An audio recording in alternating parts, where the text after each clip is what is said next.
You have 9 minutes to decide if you trust me or 300 people die tonight. The man who speaks these words stands 3 feet from Haley Rowe in the narrow corridor of Car 7. Dark coat still buttoned against the November cold. Steady hands that have held both weapons and wounds. Eyes that have seen too much death and now fight desperately to prevent more. But we're getting ahead of ourselves. Let's go back. Back to when the Pacific Midnight pulled out of King Street Station at 12:03 a.m. under a clear November sky, wheels singing against cold steel tracks. Back to when Haley thought this would be just another routine overnight shift, checking brake systems, monitoring pressure gauges, running diagnostics on machinery that kept hundreds of lives safe. Back to before everything went catastrophically wrong. It's 12:47 a.m. now, 44 minutes into what should have been an unremarkable journey south through Washington state. And the emergency alarm is screaming through every car, red lights pulsing like a mechanical heartbeat gone wild. Haley doesn't look up from the auxiliary brake panel in the rear maintenance compartment. Her trained hands move with practiced efficiency, checking pressure readings, testing backup systems, following protocols she's memorized so thoroughly they've become muscle memory. But something feels wrong. The vibration beneath her steel-toed boots carries a tremor that shouldn't be there. The rhythm is off, like a heartbeat skipping beats. Something is very, very wrong. In the rear passenger car, Vance Hawthorne sits alone in the last row, positioned where he can see every face that passes, every person who boards or exits. He hasn't moved since Seattle, except to track movement with those watchful gray eyes. His stillness isn't rest or relaxation, it's surveillance. Military training never truly leaves you. He's been waiting 5 nights for this moment, though he prayed it would never come. The overhead lights flicker once, twice, then red emergency strips pulse to life along the ceiling, bathing everything in crimson warning. A woman screams from the front of the train. The sound cuts through the mechanical hum and passenger conversations like a knife. Then another scream, closer, sharper, the unmistakable pitch of pure terror. Haley's radio, clipped to her belt, crackles with harsh static, then cuts to dead silence. She grabs it, switches channels. Nothing. The emergency frequency is completely dead. Her pulse kicks into high gear. She grabs her toolkit, heavy canvas bag worn soft from 3 years of constant use, and runs toward the driver's cabin. Her boots pound against the floor in rhythm with her racing heart. The door to car 6 won't budge. She yanks the handle, locked from the inside. This isn't a malfunction. This is deliberate. This is coordinated. The intercom system buzzes to life with a harsh electronic squeal. Then a voice she doesn't recognize, cold, mechanical, stripped of humanity, fills every speaker in every car. Ladies and gentlemen, remain seated. We are experiencing a minor technical delay. For your safety, all doors are now locked. Do not attempt to move between cars. Haley's blood turns to ice in her veins. That's not the driver's voice. That's not anyone from the crew. Through the reinforced window of car 6, she sees movement. 2 figures in black tactical gear, faces covered, moving with military precision. One of them looks directly at her through the glass and smiles. Actually smiles. Like this is entertainment. Behind her, she hears footsteps. Not running, not panicked, deliberate, controlled. The footsteps of someone who knows exactly where they're going. She spins around, toolkit raised defensively. That's when Vance Hawthorne steps forward, hands visible and empty, and says the words that will change everything. You have 9 minutes to decide if you trust me, or 300 people die tonight. 45 minutes earlier, everything had been routine, normal, safe. Haley had watched Seattle's city lights fade into darkness as the Pacific midnight began its overnight journey south, the way she'd watched hundreds of times before. The familiar rhythm of departure, the gentle acceleration, the soft conversations of passengers settling in for the long ride. She'd been working this route for 3 years.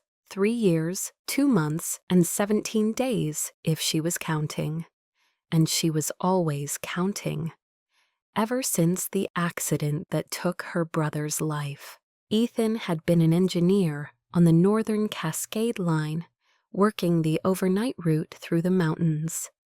28 years old, engaged to be married, planning a future that would never arrive. A system hack had overridden the brake controls during a curve. The train derailed at 60 miles per hour. 12 passengers died in the twisted metal and shattered glass. Ethan stayed at the controls until the very end, fighting the compromised system, trying desperately to slow the train, to save even one more life. The investigators said he probably could have saved himself if he'd abandoned his post. But that wasn't who Ethan was. He stayed, and he died. That's why Haley triple-checks every system now, why she carries her own tools, why she runs diagnostics that technically aren't part of her job description, why she never, ever fully trusts automation. Because systems fail, humans fail, and when they do, people die. Tonight, during the pre-departure safety check, she'd noticed something off in the auxiliary brake response time. Nothing catastrophic, just sluggish, a half-second delay that shouldn't be there. The needle hesitating before finding the correct pressure reading. She'd logged it in the maintenance report. The night supervisor, an older man 2 months from retirement who just wanted quiet shifts, had waved her off with barely concealed irritation. "We're on schedule, Ro. If you want to fix it, do it en route. We're not delaying departure for a half-second lag." So she'd boarded with her toolkit and her ghosts, planning to run a full diagnostic on the auxiliary brake system once they were underway, and she could access the rear maintenance compartment without disrupting passenger boarding. Now, trapped in Car 7 with growing panic spreading through the passengers and armed terrorists controlling the front of the train, she realizes her instincts were screaming, a warning she should have listened to more forcefully. The train is accelerating. She can feel it in the increasing vibration, hear it in the rising pitch of wheels against track. They're pushing past the speed limits for this section of rail. She tries the emergency brake in Car 7, a red handle behind, a glass panel marked "Pull only in emergency." She breaks the glass with her wrench and yanks the handle down hard. Nothing happens. The train doesn't even shudder. The system has been completely locked out from the main console. Around her, passengers are beginning to understand that something is seriously wrong. A businessman in an expensive suit pounds on the locked door connecting to Car 6, shouting to be let through. A mother pulls her young daughter close, whispering reassurances she probably doesn't believe herself. An elderly couple, they must be in their 70s, sit frozen in their seats, weathered hands clasped tightly together, faces pale with dawning fear. Haley forces herself to breathe deeply, to think clearly. Panic helps no one. The auxiliary brake system. That's what she'd been planning to check anyway. It runs on a completely separate circuit from the main controls. Older technology, more mechanical, harder to hack remotely. It's the backup of the backup, designed for exactly this kind of catastrophic system failure. If she can reach the driver's cabin, if she can access the auxiliary control panel there, she might be able to engage it manually and stop this train before what? Before they reach whatever destination these terrorists have planned? But first, she has to get through that locked door and past the man, now standing behind her with those watchful, haunted eyes. "Who are you?" she demands, keeping her voice low but firm. Her hand tightens around the heavy wrench in her toolkit. Someone who knows exactly what's happening up there. He nods toward the locked door, his expression grim. "And unless you want every single person on this train to die in the next 15 minutes, you need to listen very carefully to what I'm about to tell you." His voice is steady, controlled, the voice of someone trained to stay calm in crisis. But underneath that control, she hears something else, something raw. Fear, maybe, or determination so fierce it borders on desperation. "I'm listening," she says. Vance Hawthorne glances around the car, assessing who might be listening, who might panic further. Then he steps closer to Haley, lowering his voice so only she can hear over the mechanical sounds of the accelerating train. "My name is Vance Hawthorne. I know you have no reason to trust me. I know what I'm about to tell you sounds impossible. But in 12 minutes, this train will reach a bridge called Devil's Crossing, a steel structure built in the 1960s, spanning a 400-foot ravine about 20 miles south of here. That bridge is rigged with industrial explosives, enough to bring down the entire structure. At this speed, with this momentum, this train and everyone on it will go straight into that ravine." Haley's stomach drops like she's already falling.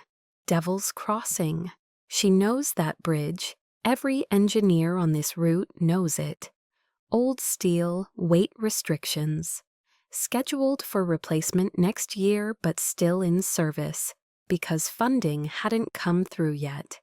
"How do you know this?" she asks, studying his face, looking for tells, for signs of deception or delusion. "Because I've been tracking the terrorist cell that planned this for 6 months. I knew they were planning something. I just didn't know what or when until 3 days ago." From the front of the train, 2 sharp cracks echo through the steel corridor.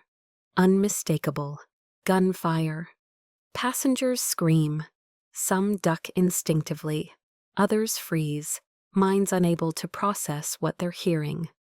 The little girl in her mother's arms starts to cry, the sound cutting through Haley's chest like shrapnel. Vance moves smoothly, positioning himself between Haley and the locked door, his body becoming a physical barrier. "They've taken the driver's cabin," he continues, his voice urgent but controlled. "They've killed or incapacitated the driver and co-pilot. They're manually overriding the navigation system, rerouting us away from the normal track switches that would take us around Devil's Crossing. The emergency brake has been disabled from the main console. You already know that because you tried it. You felt it was dead." Her breath catches. He's been watching her closely. "How long have you been?"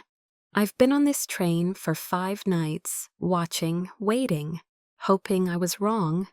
His jaw tightens. "Tonight I wasn't wrong. Why not go to the authorities, the FBI, Homeland Security?" Something dark flashes across his face. "Because I can't. I'm wanted, Haley. I'm a fugitive. Chicago Mafia, or I was until 3 years ago when everything changed. The law doesn't distinguish between a criminal trying to stop terrorists and a criminal running protection rackets. They'd arrest me on sight before they'd listen to anything I had to say. Haley's mind races. A mobster. He's admitting he's a criminal. Every instinct tells her to run, to call for help, to what? There is no help. The doors are locked. The radio is dead. And the train is racing toward a bridge rigged to explode. Why should I trust you? The question comes out harder than she intends. You shouldn't, Vance says bluntly. Under normal circumstances, you'd be right to call security and have me removed. But these aren't normal circumstances. Right now, I'm the only person on this train who knows what's coming, who has any training to fight back, and who has spent 6 months learning everything about these people, their tactics, their psychology, their weaknesses. He opens his coat slowly, showing her the holstered weapon at his side. Not threatening, just revealing. I'm armed, I'm trained, and I'm not leaving anyone to die tonight. Not again. That last part, not again, carries weight. History. Loss. Haley looks at the locked door. At the passengers behind her, fear spreading like wildfire through the car. At the emergency brake handle still pulled down uselessly. At the wrench in her hand that suddenly feels desperately inadequate. She thinks about Ethan, about those 12 passengers on the Northern Cascade who never made it home, about the choice her brother made to stay at the controls when he could have run, about the 300 people on this train who have no idea they're racing toward death. She makes a decision based not on trust, but on mathematics. One uncertain ally versus certain annihilation. If you touch that weapon, unless I specifically tell you to, she says, her voice steady, despite the fear coursing through her. If you do anything that makes me doubt your word, I will find a way to stop you myself. Are we clear? Crystal clear. Then we move together, from the rear of the train forward. And when it comes to the machinery, the systems, the technical aspects, you follow my lead exactly. No improvising. A hint of something that might be respect crosses his features. Agreed. And we don't tell the passengers what's coming, not yet. They're scared enough. If they panic, if there's a stampede. She doesn't finish the sentence. Doesn't need to. Vance nods. I understand. Haley turns to face the car full of frightened people. She raises her voice, projecting calm authority she's learned from 3 years of minor emergencies and passenger anxieties. Listen carefully, everyone. My name is Haley Rowe. I'm your assistant engineer. There's been an incident at the front of the train, but we're working to resolve it. I need everyone to remain in your seats. Stay calm. Help is on the way. If you have children, keep them close. If you need medical assistance, raise your hand and we'll get to you as soon as we can. The mother with the young daughter speaks up, her voice trembling. What kind of incident? What's happening? Haley meets her eyes, sees the fear there, the need for reassurance. We're handling it. I promise you we're going to get everyone home safely. It's a promise she doesn't know if she can keep, but it's the only one she has to give right now. She turns back to Vance. There's a maintenance access corridor beneath the passenger floor. We can use it to move forward without going through the locked doors. Come on. She leads him to the rear of Car 7, to a panel marked Authorized Personnel Only Maintenance Access.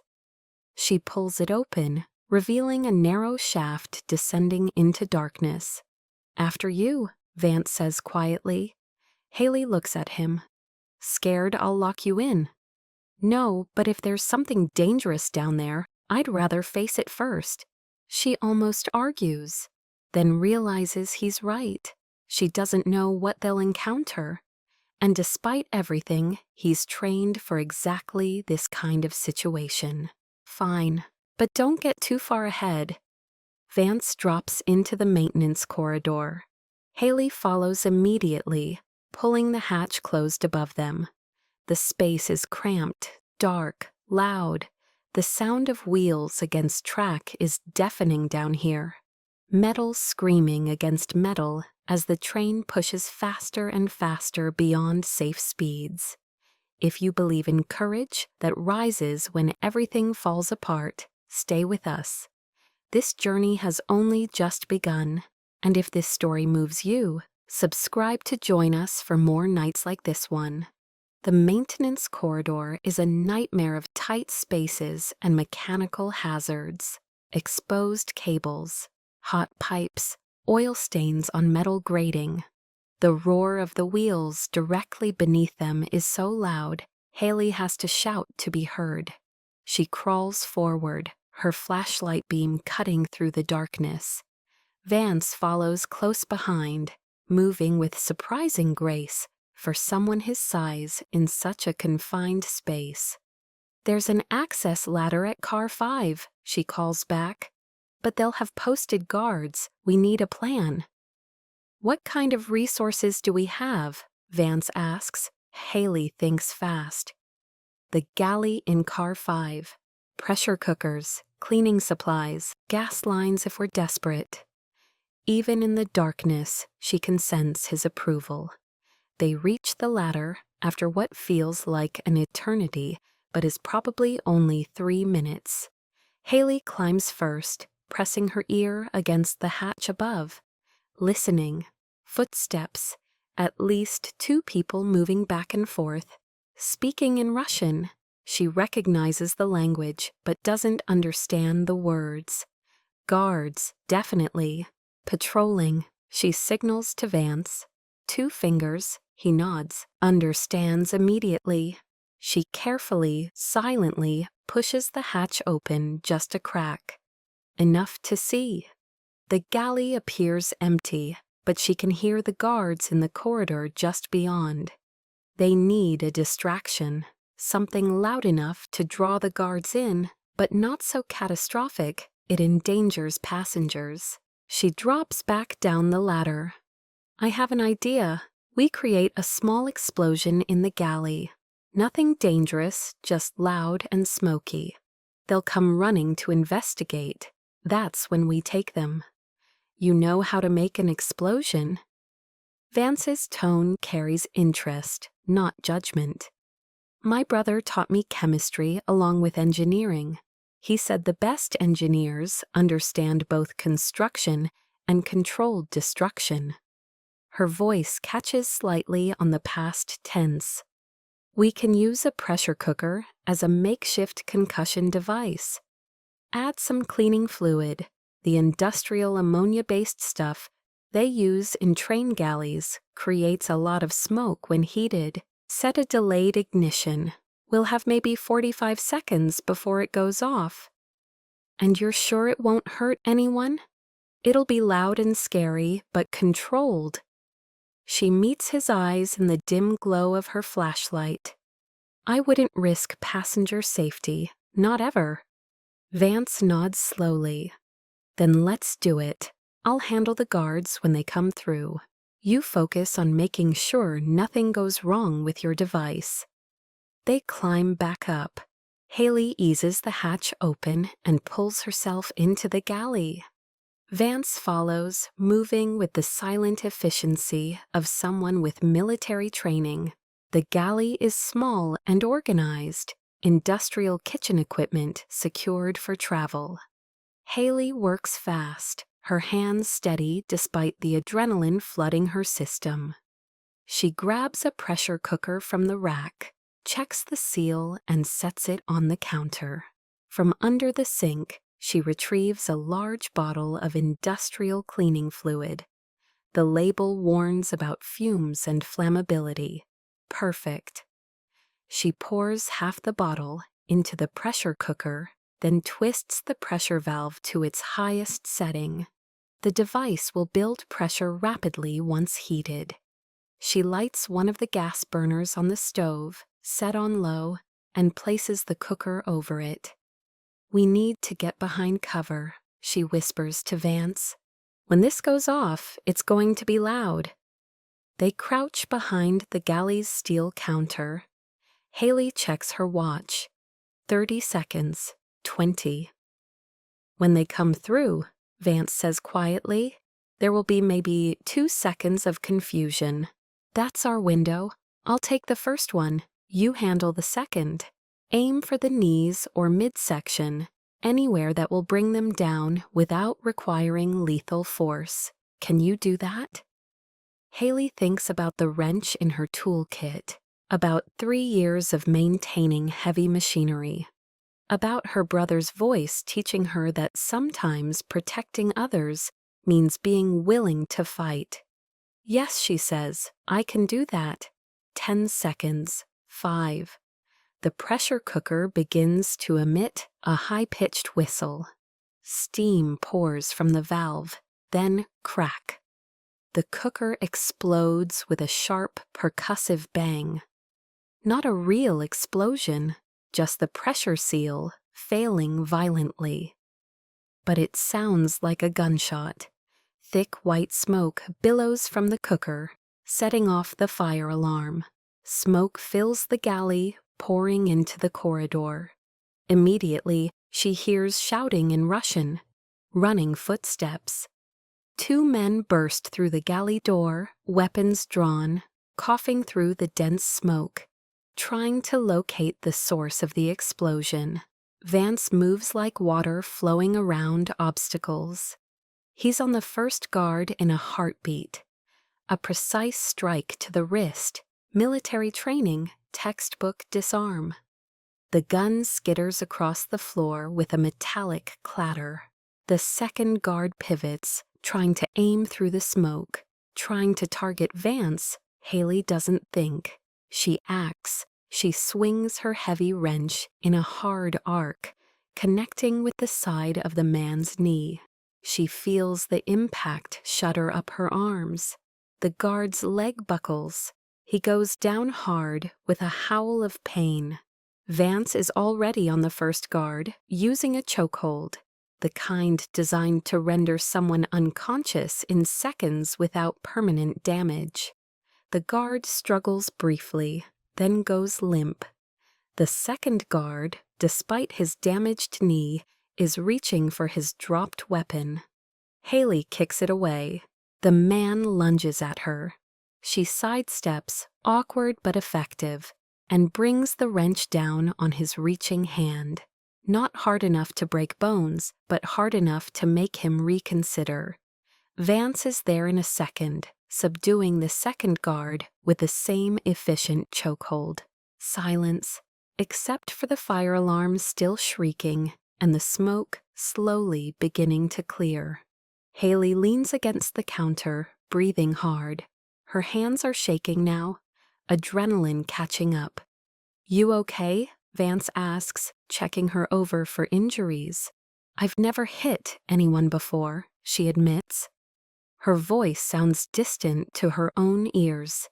"You did what was necessary. You protected yourself and others. That's not something to regret." He's already moving, grabbing electrical tape from a maintenance kit on the wall. "Help me secure them, hands and feet. We don't have much time. There will be more." They work together in practiced silence. Tape around wrists, around ankles. Haley grabs kitchen towels and gags both unconscious men, not to hurt them, but to prevent them from calling for help when they wake. They drag both guards into a storage closet and lock the door. Vance checks his watch. 7 minutes to Devil's Crossing. 7 minutes, 420 seconds, and they've only made it through 2 cars.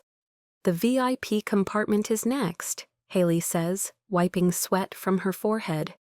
After that, we're one car away from the driver's cabin. Can you keep going? She thinks about the passengers, about the little girl crying in her mother's arms, about Ethan staying at the controls. I don't have a choice, she says. None of us do.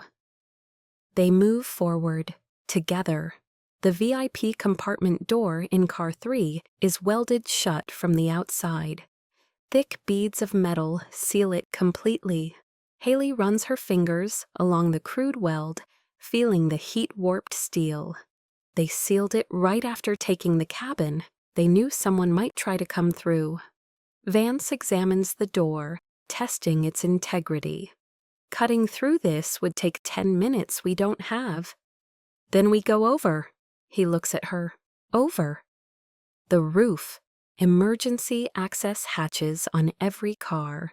We climb through car 4, cross the roof to car 3, and enter through the forward hatch. At this speed, in the dark, Vance's expression shows he understands exactly what she's proposing. The wind velocity alone. I know the risks. Haley's voice is steady, but it's the only way forward. Through the windows, the landscape blurs past. Trees, darkness. They're doing 80 miles per hour now. Maybe faster. Vance studies her face. If you slip, then you'll catch me, won't you? Something shifts in his expression, a promise being made. Yes, I will. They return to car 4 and locate the emergency roof access.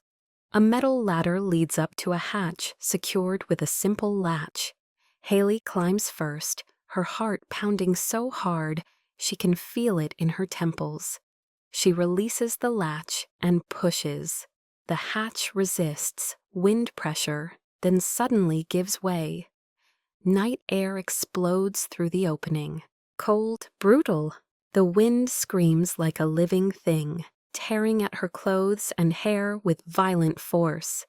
Haley pulls herself up onto the roof. The world becomes chaos. Wind at 80 miles per hour is a physical assault. It steals breath. It tears at clothing. It howls in your ears until you can't hear anything else. The roof is slick with condensation and frost, every surface treacherous. Haley goes into a low crouch, keeping her center of gravity close to the roof surface. The cold metal bites through her pants. Her fingers are already going numb. Vance emerges behind her, his larger frame taking more wind resistance. He immediately drops low, understanding the physics instinctively. There may be 50 feet from the forward hatch of car 3. 50 feet that might as well be 5 miles. Haley points forward. Vance nods. They begin to move. Every step is a negotiation with physics and fate. Crawl forward. Test the surface. Grip the ventilation grills. Don't look down. Don't think about falling. Just move. They're halfway across car 4 when Haley hears it. The distinctive sound of another hatch opening behind them. Vance hears it too. Get down. She flattens herself against the roof. The metal is so cold it burns against her cheek. A man climbs onto the roof behind them. Tall, armed, professional. He spots them immediately. He raises his weapon. No hesitation, no warning. Vance lunges, not away from the gun, toward it. The terrorist fires. The muzzle flash is blinding in the darkness. The bullet sparks off the metal roof inches from Haley's head. Vance tackles the man. They go down hard, grappling for control of the weapon. The terrorist fires again. The shot goes wild, disappearing into the night. Haley scrambles forward, trying to help, trying to do something. The terrorist's elbow catches her in the chest. The impact drives the air from her lungs. She stumbles backward. Her foot slips on the icy metal. Time slows to a terrible crawl. She's falling, actually falling, her body sliding backward toward the edge of the roof, momentum and gravity and the train's violent motion all conspiring to pull her over into the darkness and the ground blurring past at 80 miles per hour below. She claws at the smooth metal. Her fingers find nothing, no grip, no purchase, nothing. The edge rushes toward her. She can see it coming, can't stop it. Her legs go over first, then her hips, her chest. She's sliding over the edge of a moving train, and there's nothing. A hand closes around her wrist. The grip is iron, absolute, unyielding. Vance. He's flat on the roof, one arm extended, gripping her wrist with desperate strength. His other hand clutches a ventilation grill so hard his knuckles have gone white. Their eyes meet. Wind tears at them. The train shudders beneath them. Haley's body dangles over the edge, the ground a dark blur below. If she falls now, it's over. Death is certain. "I've got you," Vance shouts into the wind. His voice is raw, fierce, absolute. "Don't let go. Give me your other hand." Behind him, the terrorist is getting up, reaching for his dropped weapon. Vance is completely exposed, defenseless. Haley sees it, understands the calculation instantly. If Vance lets go to defend himself, she dies. If he doesn't, the terrorist shoots him and then she dies anyway. "Let me go," she screams. "Save yourself." "No." The word is torn from him like a vow. "Not you, not tonight." The terrorist has the weapon, is raising it, aiming at Vance's unprotected back. Haley makes a choice. She swings her free arm up, not reaching for Vance's hand, but for the roof edge. Her fingers catch the metal lip. She pulls with everything she has. Vance understands immediately. With her helping, he can pull harder. Together, they haul her up. Inch by agonizing inch, her knee finds the roof edge, her elbow, her chest. Behind Vance, the terrorist's finger tightens on the trigger. Haley sees it happening, sees the future unfolding, sees Vance dying to save her. "Behind you," she screams. Vance turns, still holding her wrist, unable to defend himself. The terrorist fires, but the wind catches the bullet, deflects it just enough. The round grazes Vance's shoulder instead of punching through his spine. He grunts in pain, but doesn't let go of Haley, doesn't even flinch. With his free hand, he lashes out. His boot catches the terrorist in the knee. The man staggers. Haley is back on the roof now, on solid surface. She grabs her wrench, still somehow attached to her belt, and throws it as hard as she can. The wrench spins end over end and connects with the terrorist's head. Not enough to knock him out, but enough to stagger him backward. One step, two. His foot finds the edge. For a moment, he teeters, arms windmilling. Then he's gone. Over the side, his scream is swallowed instantly by the wind and the night. Haley and Vance collapse side by side on the freezing roof, both gasping, both shaking. Blood seeps through Vance's coat from the graze wound, dark against darker fabric. Haley's entire body trembles, not from cold, from the nearness of death, from the knowledge that she was seconds from dying, and this man, this stranger, this criminal, refused to let her go. "You saved my life," she says when she can finally speak. "You could have let me fall, could have saved yourself." Vance turns his head to look at her. His gray eyes are intense, focused. "Not an option. Why? You don't even know me." because the world doesn't need more death tonight. He reaches out, touches her face briefly with his non-injured hand. The gesture is so gentle, it breaks something open in her chest. And because you're trying to save 300 people, that makes you worth saving. Haley blinks back tears that are part fear, part gratitude, part something she doesn't have a name for yet. We need to keep moving, Vance says, wincing as he tries to sit up. You're injured. I've had worse. Come on. 5 minutes to the bridge, maybe less. They crawl forward, together, toward the forward hatch of Car 3. They make it into Car 3 through the forward hatch. The VIP compartment is empty, plush leather seats, soft lighting, a bottle of wine, forgotten on the table. Haley sinks onto a bench. Vance sits across from her, pressing a napkin to his bleeding shoulder. The wound isn't deep, but it's painful. For a long moment, neither speaks. Only the train's relentless forward motion fills the silence. 6 minutes to Devil's Crossing now. Then Haley says quietly, "You knew that man." Vance doesn't deny it. "I knew the organization he works for." How? How? He leans back, staring at the ceiling. "They killed my brother 3 years ago." Haley's breath catches. His name was Marcus, 22 years old, fresh out of college. He worked for a nonprofit in Chicago, helping refugees resettle, find jobs, learn English. He was kind, good, everything I've never been. He pauses. This same cell, same ideology, same leaders, planted a bomb at a community center during a citizenship celebration. They called it a political statement. Marcus was inside, helping a family with paperwork. Haley's chest tightens. "I'm so sorry."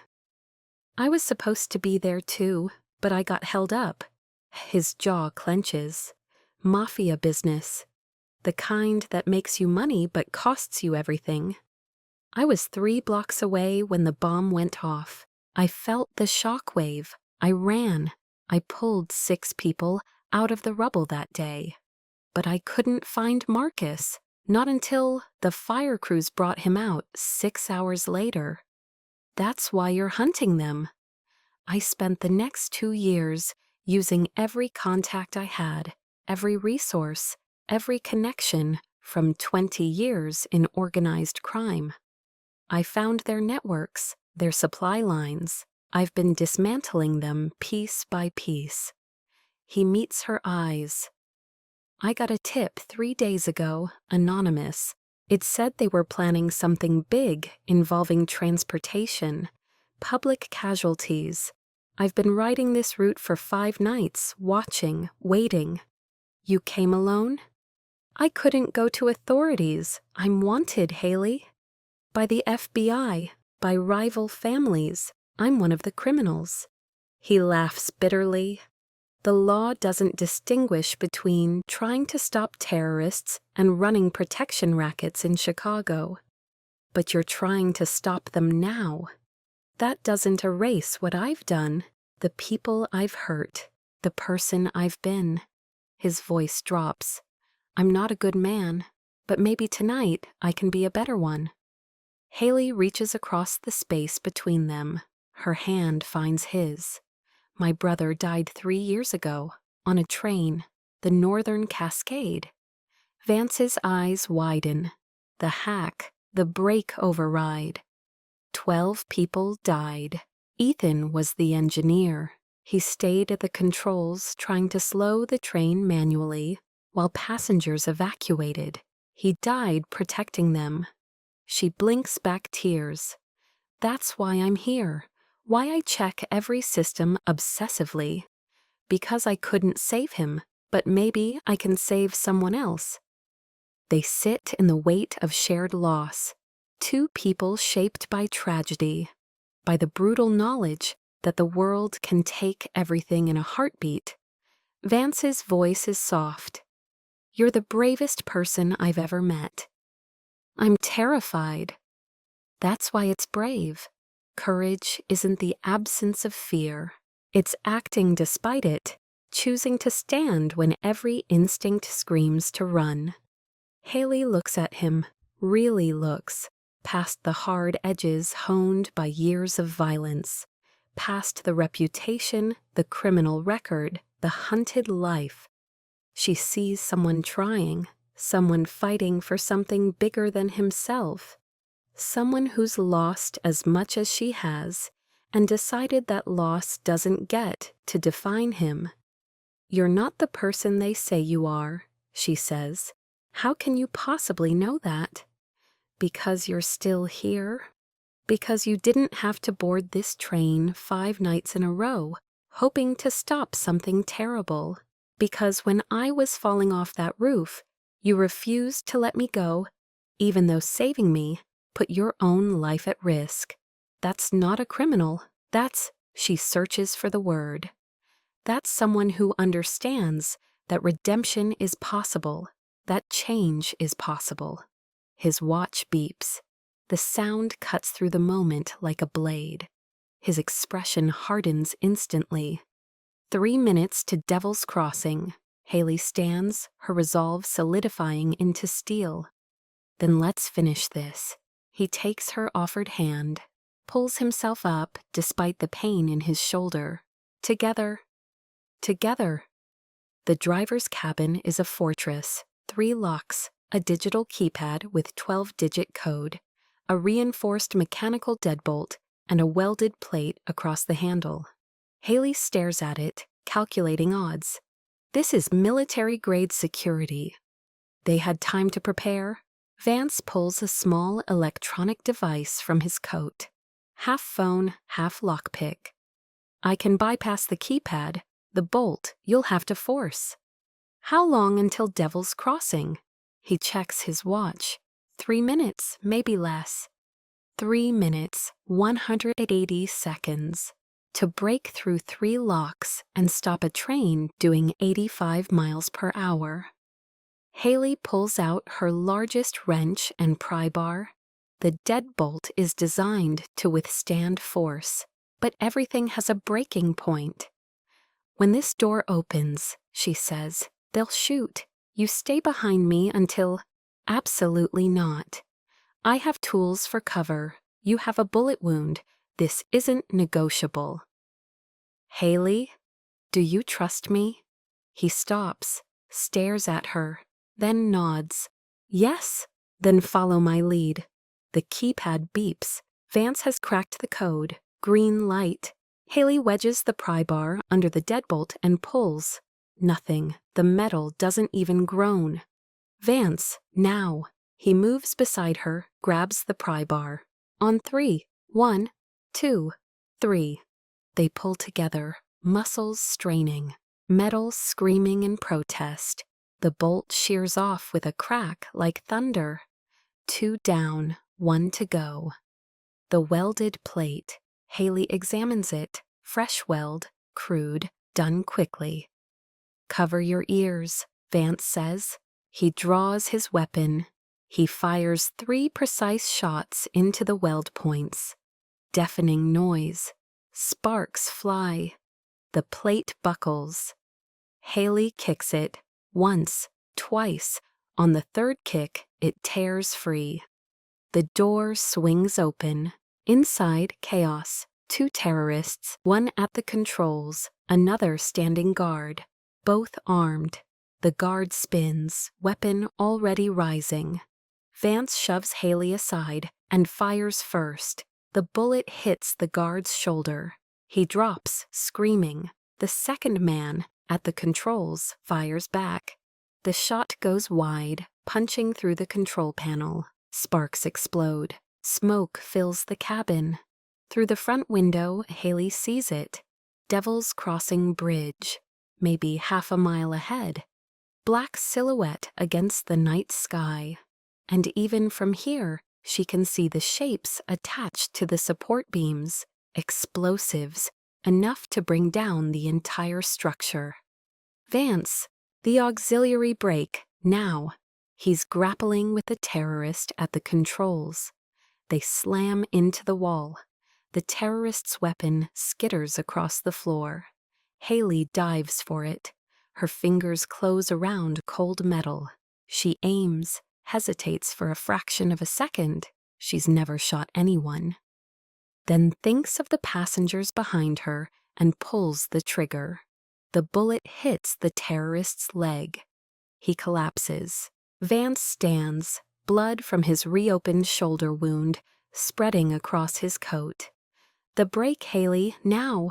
She spins to the control panel. It's devastated. Fried circuits, sparking wires, melted components.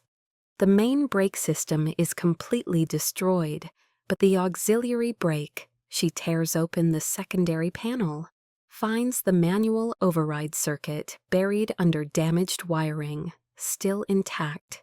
Her trained hands move on instinct, stripping wires, reconnecting circuits, rerouting power through the backup system.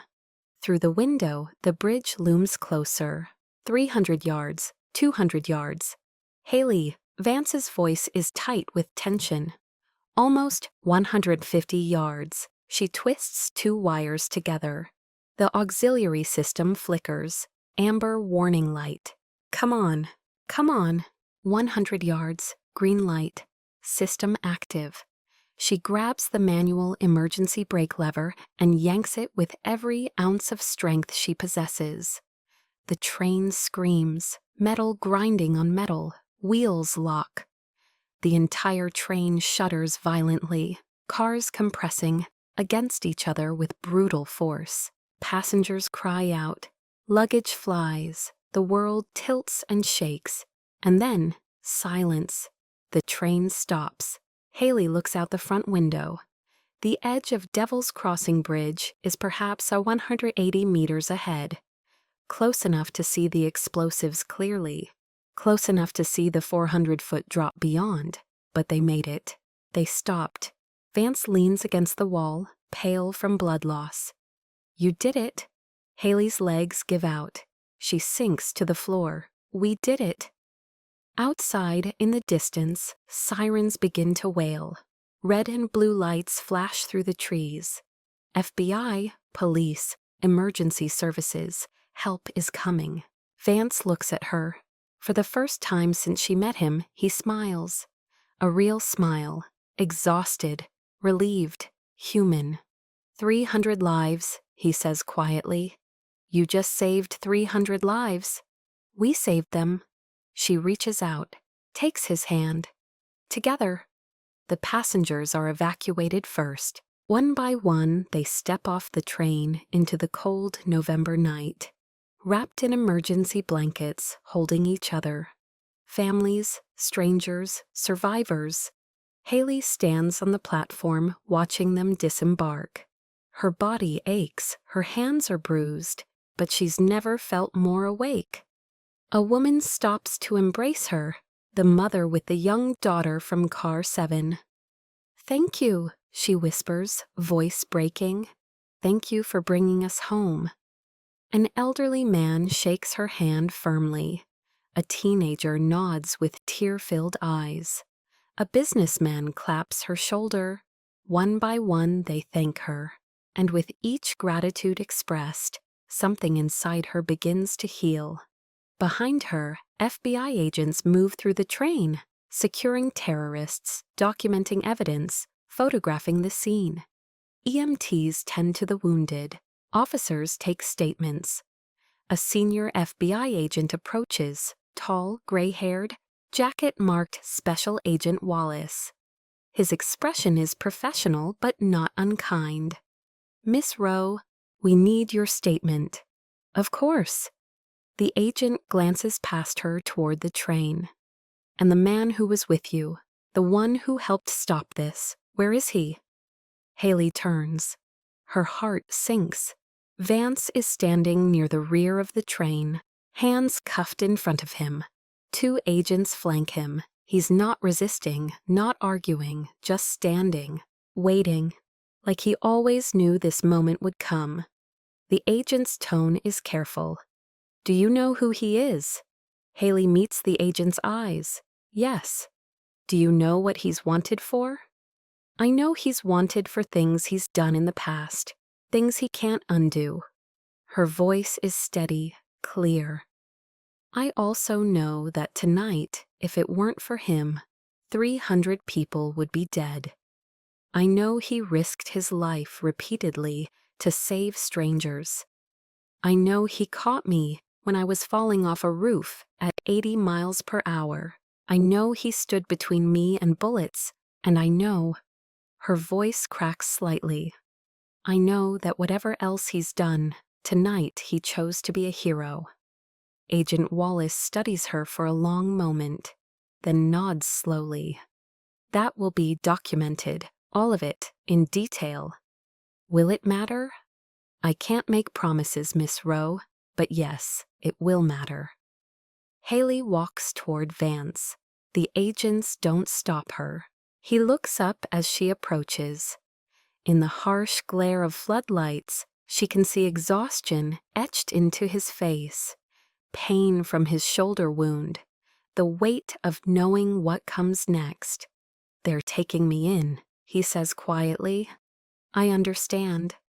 You should go home, get some rest. You've earned it. I will, she pauses. But first I need to say something. He waits. You saved my life tonight, multiple times, and you saved 300 other lives. She reaches out, touches his cuffed hands. That matters, Vance. Whatever happens next, that matters. His jaw tightens. It doesn't erase the past. No, but it's a beginning. She holds his gaze, and when they interview me, when they investigate what happened here, I'm going to tell them the truth, every word, what you did, who you were tonight. Why? Because I believe in second chances, because I believe people can change, and because, she searches for the right words, because you reminded me that courage and redemption aren't about being perfect. They're about choosing in the moment that matters most to do what's right. That's inspirational. That's real. Vance's eyes glisten. He nods once, unable to speak. The agents step forward. Time to go, Mr. Hawthorne. He stands, turns to leave, then stops and looks back at Haley. Thank you, he says, for trusting me. Thank you for being someone worth trusting. The agents lead him toward a black vehicle. Haley watches him go, her heart a complicated mix of grief, hope, and something she doesn't have a name for yet. As the vehicle pulls away, Vance turns in his seat, looks back at her through the window. Their eyes meet, and in that look, she sees a promise. I'll come back. Somehow, someday, I'll come back. 3 months later, winter sunlight filters through the windows of Haley's office at Pacific Rail. She's been promoted, lead safety engineer now. More responsibility, more oversight, more chances to prevent what happened to Ethan from ever happening again. On her desk sits a letter. It arrived this morning, forwarded through 3 different legal offices before reaching her. The handwriting is precise, familiar, though she's only seen it once before, on the statement he gave the FBI. Dear Haley, I'm writing from a federal holding facility in Portland. The trial is still months away, but my attorney says the prosecution is considering a cooperation deal. Reduced charges in exchange for testimony. Community service, restitution. It's more than I deserve, but apparently your testimony carried significant weight. You told them I was a hero. I'm not, but I'm trying to become the person you believed I was that night. They've asked me to testify against the remaining cell members, to provide evidence, names, locations. I've agreed. It's not redemption, but it's a step toward accountability. I think about that night often, about the moment I caught your hand on the roof, about the way you looked at me afterward like I was someone worth saving. No one's looked at me like that in a very long time. I don't know when I'll be free, or if I ever will be, but I wanted you to know. You changed something in me. You reminded me that it's never too late to choose differently. Thank you for that. Thank you for everything. Yours, Vance Haley, reads the letter 3 times, then folds it carefully and tucks it into her pocket, close to her heart. Outside her window, a train pulls into the station. The Pacific Midnight, back on schedule, back en route. She watches it arrive, watches passengers disembark, safe and whole and unaware of how close they came to tragedy 3 months ago. She thinks about Ethan, about Marcus, about lives cut short and lives saved. And she thinks about Vance, about the man who walked into darkness and chose, in the end, to reach for light. She doesn't know when she'll see him again, but she knows she will, because some connections are forged in fire. And once they're made, they don't break, they transform. She picks up her toolkit, the same one she carried that night, and heads out to the platform. There's a train to inspect, systems to check, lives to protect. But as she walks, she feels something she hasn't felt in 3 years. Hope. Not every romance ends with a perfect kiss. Not every story concludes with everything resolved. Some love stories begin in chaos and are forged in crisis. Some are built not on passion, but on trust earned in the darkest hour. This is one of those stories. Haley and Vance met as strangers on a train racing toward destruction. They became allies in survival. And in those terrible, beautiful hours between midnight and dawn, they became something more. Not lovers, not yet, but 2 souls who looked into each other's eyes and saw possibility, saw worth, saw the promise of redemption. That's the kind of romance that lasts, not built on fantasy, but on the hard truth of who we are and who we choose to become. It's love built on respect, the way Vance listened to Haley's expertise and followed her lead. It's love built on reciprocity, the way they saved each other again and again. It's love built on vulnerability, the confessions shared in a quiet compartment, walls lowered, wounds revealed. It's love built on choice, the decision to trust when every instinct screamed to run. And it's love built on commitment, not to a relationship, not yet, but to the possibility of one. To the belief that broken people can heal, that lost souls can find their way home. That's a truth worth holding on to. In a world that often feels dark, in moments when we doubt ourselves, when we wonder if change is possible, stories like this remind us that it is. That courage isn't the absence of fear. It's the hand that reaches through darkness. That redemption isn't a destination, it's a journey. One choice at a time. That home isn't always a place. Sometimes it's a person. Sometimes it's a promise kept. Haley stands on the platform watching trains come and go. And she knows, with the certainty that comes from surviving the impossible, that one day Vance Hawthorne will walk back into her life, maybe in 6 months, maybe in 2 years, but he'll come. And when he does, they'll have the chance to build something real, something earned, something that begins not with perfection, but with truth. Until then, she'll keep checking the systems. Keep protecting passengers. Keep honoring her brother's memory by ensuring no one else loses someone they love to preventable tragedy. And she'll hold on to the letter in her pocket, the promise it contains, the hope it represents. Because sometimes the most powerful love stories don't end with certainty. They end with possibility, with sunrise breaking over the horizon, with the knowledge that even in darkness, even in fear, even in the moment when everything seems lost, someone's hand might reach for yours. Someone might say, "I've got you." And in that moment, everything changes. If this story moved you, if you believe in second chances, in redemption, in the power of connection to heal even the deepest wounds, we'd be honored if you'd subscribe. Every subscription helps us bring you more nights like this, nights filled with hope, courage, and the reminder that it's never too late to choose differently. Thank you for being here. Thank you for believing. Sleep well. Dream of new beginnings.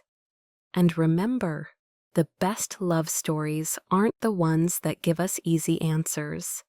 They're the ones that remind us we're never too broken to be loved, never too lost to find our way home. This is one of those stories, and so is yours.